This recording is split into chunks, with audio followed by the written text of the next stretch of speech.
Hi, I'm Kate Richburg for Beaducation.com, and today I'm going to tell you all about our round head rivets.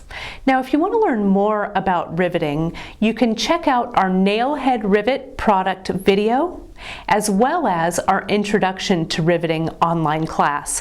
Both of those go into the riveting process a little more than I do in this product demo. But let's get started. I can't wait to share them with you.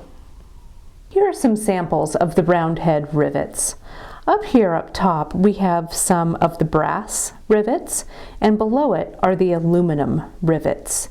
Now the aluminum rivets are pretty soft, so you're going to have an easier time when you rivet these guys. These are going to flatten out a lot faster.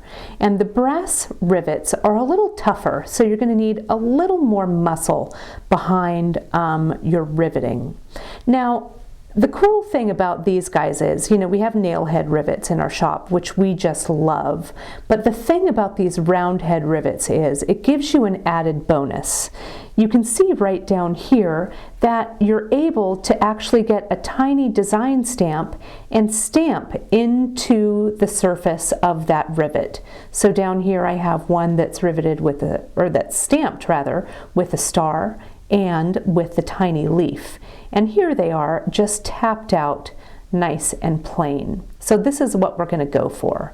Up here, this is what you don't want to go for. Remember how I mentioned that that aluminum rivet was super soft?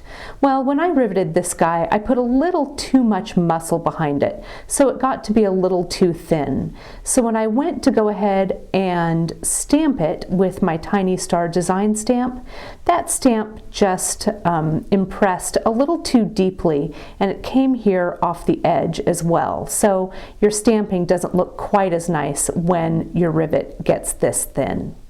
Over here on the brass rivet, I also used quite a bit of muscle behind it, and it's a little hard to see, but I want to show you especially if you go too heavy-handed with that hammer, you can see you can warp the metal, and it really doesn't make for a nice pretty piece. There's a little divot here all the way around the rivet head. So a light touch is really the way to go for these guys. And make sure that the rivet head that you're making measures about 3 to 4 millimeters in diameter. Okay, so I'm coming in with the round ball side of my chasing hammer, but you could also use your riveting hammer for this. They both work real well. And I have the aluminum rivet in here, and I'm just going to give it a couple more little taps, just super lightly to rivet it.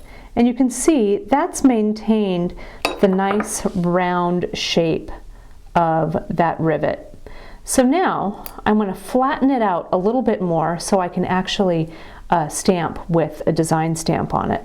So now I'm going to use the flat side of my chasing hammer, and I just want to come in and continue with those light little taps. Now remember, this is the aluminum one, so I need to be a little lighter handed. If this was the brass one, I'd have to tap it just a little bit more heavily. Try and tap it as evenly as you can. And then, for good measure, I can flip it over, give it a couple of more taps, and there we have it. So you can see it's a nice flat rivet all ready to be stamped. Okay, I've positioned my design stamp right on the top of my flattened aluminum rivet, and I've got my 1 pound brass mallet here, and I've got everything sitting on a bench block with no padding underneath.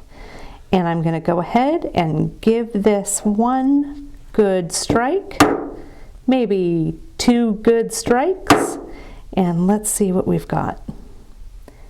And you can see there's a nice little star right in the middle of that flattened rivet.